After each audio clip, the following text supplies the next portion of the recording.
Ridiculous. Ridiculous. Ridiculous. Ridiculous.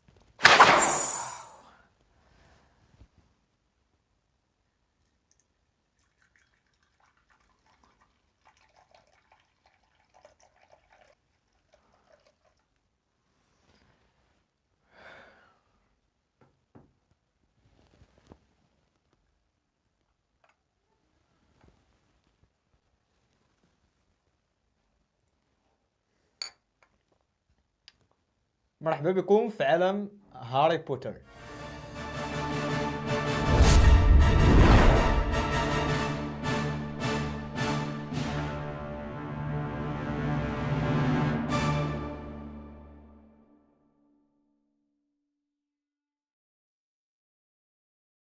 في واحد النهار في 1990 كانت واحد المراه جالسه في التروطوار ديال واحد المحطه كتسنى بالتران اللي غادي يوصلها من مانشستر للندن، وكانت هاد المراه كتعاني في الحياه ديالها ومكتئبه وساخطه على الدنيا. وفي داك النهار نيت فاش كانت جالسه في داك لاكار ديال التران جاتها واحد الفكره رهيبه وغريبه في نفس الوقت اللي غادي تغير في المجرى ديال الحياه ديالها 180 درجه. والفكره سيدي ويا لالا كانت عباره عن انها تكتب واحد الروايه او لا واحد الكتاب على واحد المدرسه ديال السحر. وقالت مع راساتها انا حاليا جالسه وما تندير والو حيتاش التران باقي معطل شي 4 سوايع. وفي ديك 4 سوايع بالضبط كانت جالسه كتفكر وكتزيد تفكر وكتعصر في الدماغ ديالها توصلات البدايه ديال هاد الروايه او هاد الكتاب وكيفاش غادي تبنى، يعني لا باز ديال الروايه. والفكره كانت عباره عن واحد الولد كان يتيم ماتوا والديه في ظروف غامضه، وتصر هاد الدري انه يمشي عند واحد الاسره اللي ما تيحملوش وتيتكرفصوا عليه. وصافي القصه غادي تبنى على المغامرات اللي تيدوز منهم هاد الشاب ولا هاد الطفل هذا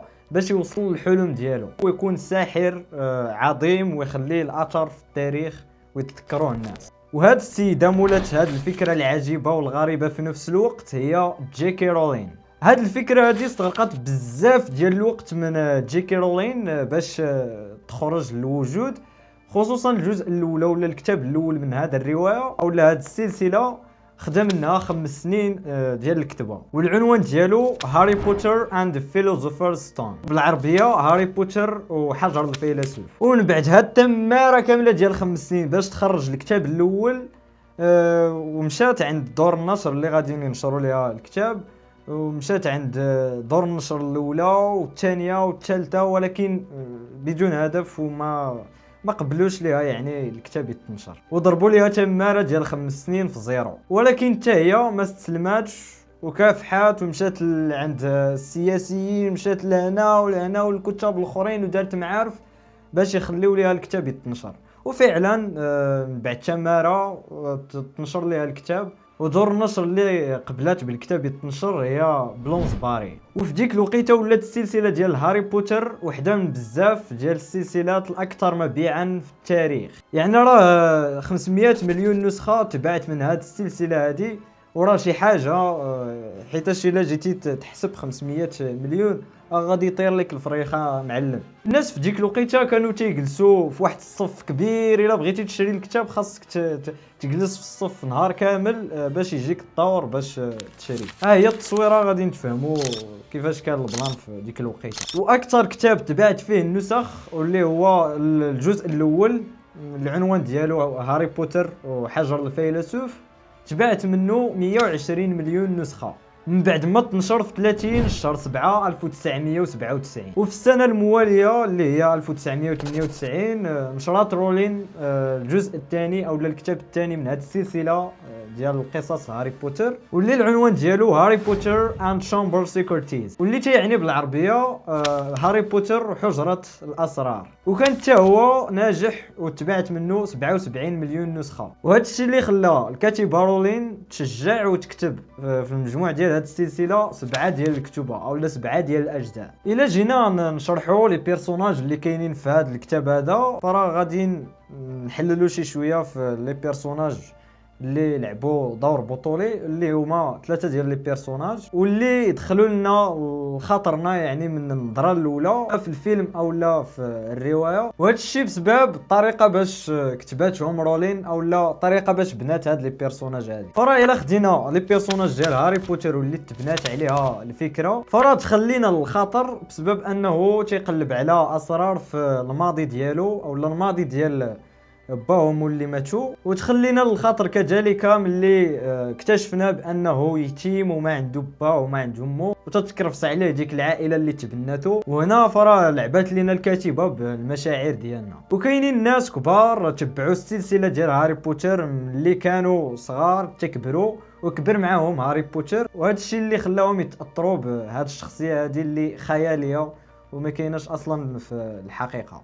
الشخصيه الثانيه هي بنت واللي سميتها هيرمايني، واللي كتميز بالذكاء ديالها وصعيب صراحه تقولبها. وكانت في الفيلم كامل ولا في هاد الاجزاء ديال الفيلم ولا الروايه كانت دائما كتحاول تبعد هاري وران من المشاكل، حيتاش هاد الجوج هادو معروفين بالمشاكل ديالهم. ما عرفناش واش هما اللي تيمشيو للمشاكل ولا المشاكل اللي كتبعهم. ولكن على غرار هاد الشيء كامل كانت هيرمايني كتعاني من التنمر في ديك المدرسه فاش تيقراو السحر. هاد الشيء حيتاش كانت انسانه عاديه والاصل ديالها ماشي سحره. وهذا الشيء عاوتاني اللي خلانا نتضامنوا مع هيرمايني، حيتاش راكم عارفين لعبات عاوتاني الكاتبه بالمشاعر ديالنا، حيتاش التنمر وداك الشيء راكم عارفين. الشخصيه الثالثه هي رون، واللي هو واحد الصديق اللي نقولوا عليه يقدر يحيد لراسو باش يعطي لهيرمايني وهاري بوتر. وصعيب صراحه تفهم الشخصيه ديالو حيتاش معقده، وابسط خطا يقدر يطلع فيك طول وعرض.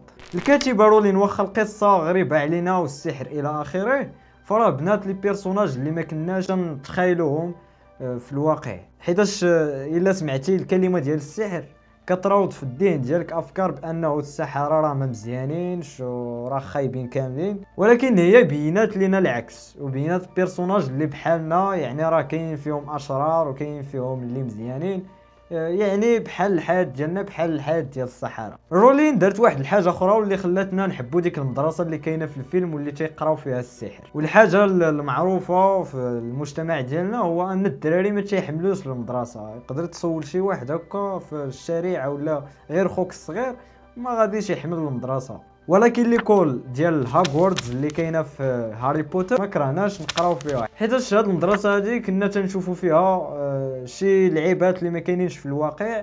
يعني كل الاطفال اللي تفرجوا ولا قراو الكتاب ديال هاري بوتر الاول ما كرهوش يعني يقراو في ديك المدرسه اللي كاين فيها شي حوايج خياليه. الكاتبه رولين بنات هاد المدرسه هذه على 3 ديال الفرق. الفرقه الاولى ديال غريفندور، سلايدرين، ريفنكلو وهافلبوف.